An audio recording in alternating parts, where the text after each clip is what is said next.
It's another episode of the Brett Allen Show, and today we are chatting with veteran actor Paul Ben Victor. I have been looking forward to chatting with you for a very long time.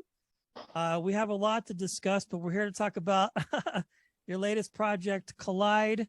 Thank you so much for your time today. I appreciate it. Sure. It's great to be here. Yes. Well, let's talk about the film because I have had the opportunity to watch, and it's a lot of fun. It has a fantastic cast, including yourself, Ryan Phillippe, Drea de Matteo, Kat Graham, the list goes on and on.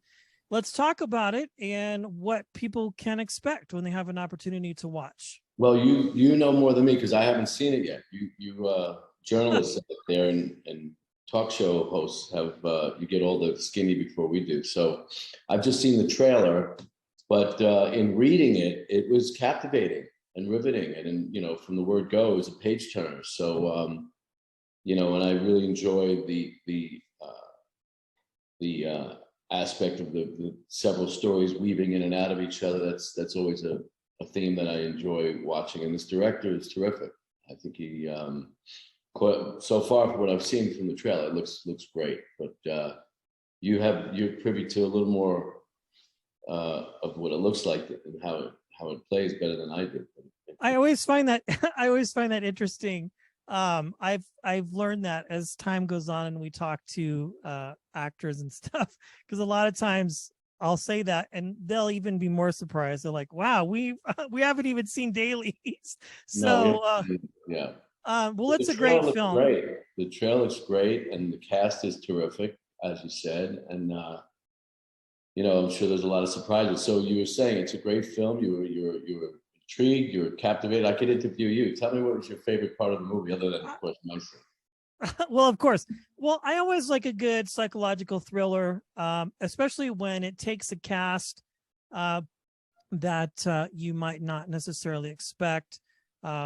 Especially, you've got Jim Gaffigan. I mean, just a huge, yeah. It's always very surprising because it allows you as a consumer of content really to sort of see different sides of people and the things that they do, if you know what I'm saying. So I think that's what really makes it so much fun.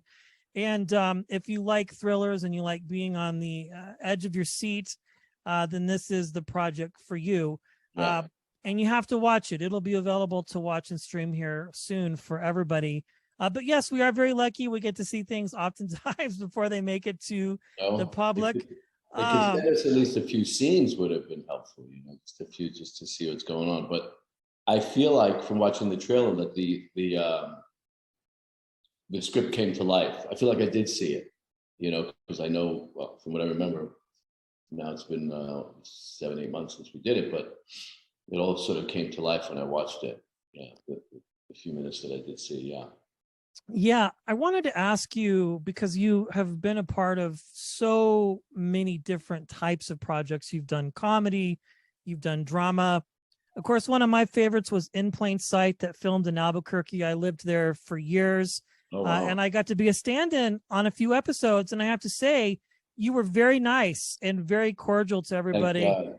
Yeah. Thank I'm not saying that other people weren't, but I digress. But yeah. So I want to say thank you for that. But what do you look for in a project? I mean, again, it's just your filmography is so massive. What is it that you kind of are drawn to specifically? You kind of talked about some things on this film, but just generally speaking, what sort of interests you or gets your attention as an actor and go, I would like to do this? Well, it's different things. Obviously, if Scorsese wants you for something, you just say, where do I jump and how high and when do you need me? And I'll be there, so there's no question when it's at that level of work, but a lot of it is pretty much who's involved, Okay.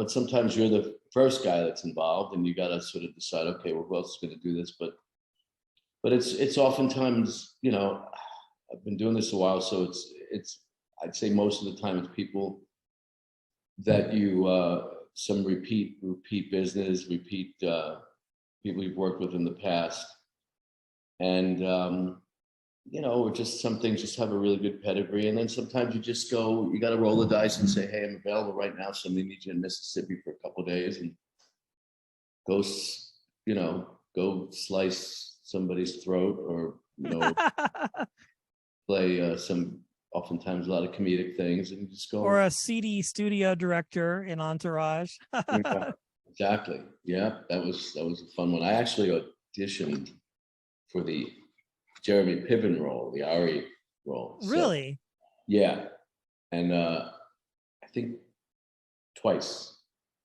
because they didn't say, no, we don't see it. I'm like, what do you mean you don't see it? And I came back and you know, I think I was on the older side of what they were looking for, and they were looking for Jeremy Piven is who they were looking for. They just didn't. Well, it actually said it. I don't know. I digress here, as you said, but anyway, I could go. Yeah, the script literally said a Jeremy Piven type. I remember this in the original pilot that I was auditioning for that, and then I guess they wanted to try to not do a Jeremy Piven, and it ended up going to him. He was terrific. So, really. Well, you had a great role in it as well, Medellin. Medellin, is that what you said? Medellin. So I love it. And then I saw you were on his podcast a while back. He came on our show. He's been on a couple times, Doug. But I find what you do in your world so fascinating. Again, this movie Collide, I'm convinced people are going to really like it, and hopefully you get to see it soon.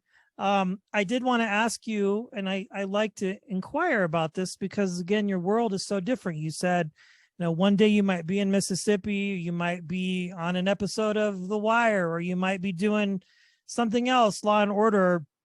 What interested you in becoming an actor, Paul? What was it that sort of made you kind of become interested in this and decide it was something that you wanted to take a stab at when you first got started? Well, when I was in the womb, okay, I'm not joking. I was like, can I make this funny? The truth is, you know, the short answer, the long answer. But part of the long answer is that my mom, who's a artist, writer, playwright, and years ago an actress, and I believe I was in one of her early months, pregnant. You know, I never asked her what month, but I was on stage. Okay. In the womb. So I may have gotten the bug there. But my family, I come from a sort of a artistic, creative family. Dad was a photographer. Mom, as I said, was in the business. So I always had, I think I was in the closet as an actor for a long time, all through junior high school and high school. And I ended up doing directing and set design. Okay. In high school, I did some plays and some projects. And then I ended up going to Carnegie Mellon, big theater school, for that, for production and set design and lighting. I was going to do all that. And then I got recruited into a couple of acting pieces. They needed a couple of bad guys. They basically needed some street tough guys, and everybody in the acting pool at that time was from, you know, everywhere else but New York. And yeah, you know, of course. They were from everywhere. They were a lot from California, from the Midwest, from Minnesota, from Chicago. You know. But there was no little street Brooklyn guy. So I got a couple of those. You know, I got asked to be in a play originally. The first one was a play called Short Eyes by Miguel Pinheiro. He wrote a wonderful jailhouse drama, and I was in that, and that kind of sparked things, and it came kind of naturally to me. I had to beat the hell out of somebody, and you know, I didn't need any practice for that to make it look real. So that was the beginning, and then it kind of all connected. You know, what I thought was hidden in me, it just felt really right and very, I don't want to say easy, but it was easier than getting on a 30-foot ladders and hanging Fresnels and Licos and plugging things in catwalks. Oh yeah. And which I love doing. I love sets and design and working in the theater. I loved it, but this is better. And Yeah. it was easier. It was easier than drawing up lighting plots, for all hours of the night. I was doing sort of engineering kind of work. So, but this is definitely a lot more fun. Yeah, I mean, clearly you get to just do so many things throughout this trajectory and performing, and you're doing this and you're doing that. Is there one particular role that you would consider to be, I don't like to use the term that you made it, but because I think you're always striving, to be good at this and to perfect your craft and audition. But was there a defining role where you kind of knew, okay, I'm going to be doing this, for the rest of my life? Like, was it like a role, or was it like a guest appearance, or was it just, it's always been a cumulative process? It's all of that. It's Okay. definitely cumulative. It's always the next mountain to climb until you're on top of the world. Like some of these guys, I think any character actors like myself, we'd love to be, I've had a wonderful career, nice few decades. It's been great, but there's roles where you go, ooh, that would have been a good one, or that I'd like to do that. So there's always but then I always, one of my favorite things a quote that I'd read that Chris Walken said, he says, who's one of my favorites. I've read a lot of sort of interviews that he's done, and with him a few times. And he says, and one thing I read, he says, I take what comes next. Wow. So you'll see him in some little unknown little indies, a couple I've done with him. Kiss Toledo Goodbye was one with Michael Rappaport and him, and I was so embarrassed because he was being so funny off camera. Not until wait, don't shoot. I told this story on the Doug Ellen. Yeah, I remember. And I couldn't keep a straight face. It was horrible. But Paul Rappaport kicked him off the set. Chris, get out of here. Paul got to see. But I will generally take what comes next if there are good people, attached to it. And so, but you go to work, and there's oftentimes a lot of conflicts. I have a long list of conflicts that I wish I could have done, but didn't. And so, forgot what the original question was, but it's a combination of all that. Sure. Oh, but the one breakout thing, again, it was in stages. I think the earliest thing that sort of came on, I always felt from day one, I said, I'm going to do this. I had a lot of,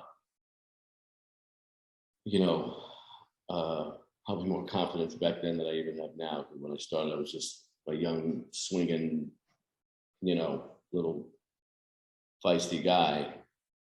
And I just felt that no one was in my way. I did things much more, in a sense, much more, say, ballsy, more aggressively, just kind of fearless. Daring. Yeah. I remember going into an audition for the movie House Guest with Sinbad. Remember that movie? Oh, yeah. I remember auditioning, going in, reading with, I think I read with Tony Longo, who's passed away, big ex-football player, funny guy, big funny guy. And we read together, and we did a couple of scenes, and then, thank you very much, Paul. And I left, and the next guy was coming in to read with Tony.